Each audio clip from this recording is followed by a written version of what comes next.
Lahat ng samahan ay daraan sa iba't ibang pagsubok. At sa bawat pagsubok ay naroon ang potensyal na lalo pang tumibay ang samahan o tuluyan ng masira. Marami ang nag-aakala na ang matibay na samahan ay pagsasamang hindi nadungisan. Pero ang totoo, may mga samahang nagkasakitan pero nananatiling matibay dahil sa kapatawaran.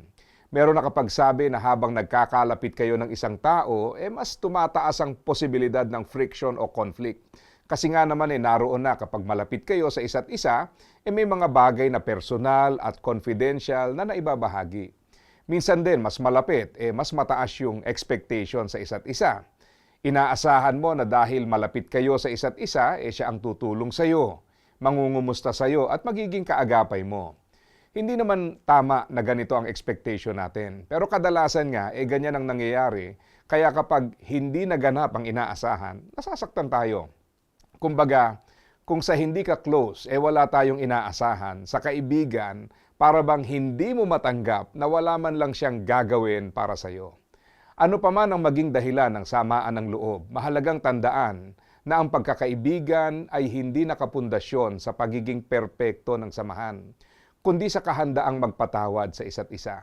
Ang sabi nga sa Kawikaan, chapter 17, verse 9, kung patatawarin mo ang kasalanan ng iyong kaibigan, mananatili ang inyong samahan. Ngunit kung patuloy mong uungkatin ang kanyang kasalanan, masisira ang inyong pagkakaibigan. May kaibigan ka bang nakasamaan ng loob? Ayaw mo na siyang makita o maalala? Alam mo, hindi naman dapat magbigay daan sa pag-abuso ang pagpapatawad, pero ito ang marapat nating maging tugon. Ang pagtutuon sa kasalanan at paulit-ulit na pag-ungkat nito ay nagdudulot ng kapaitan at samaan ng loob.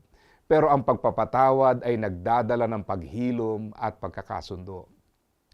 Maaaring gawin ito, hindi alang-alang sa kaibigan, kundi higit pa sa Kanya. Alang-alang sa Diyos na siyang nagturo at nag-uutos sa atin na magpatawad. Ang kagandahan ng relasyon ay hindi nasusukat sa kawalan ng aberya o samaan ng loob. Ang kagandahan ng relasyon ay ang pag-angat sa isa't isa sa pamamagitan ng pag-agapay at pagpapatawad. May igaganda pa ang relasyon kapag ang pagpapatawad ay ating tinupad. Kaya, asa ka pa ha?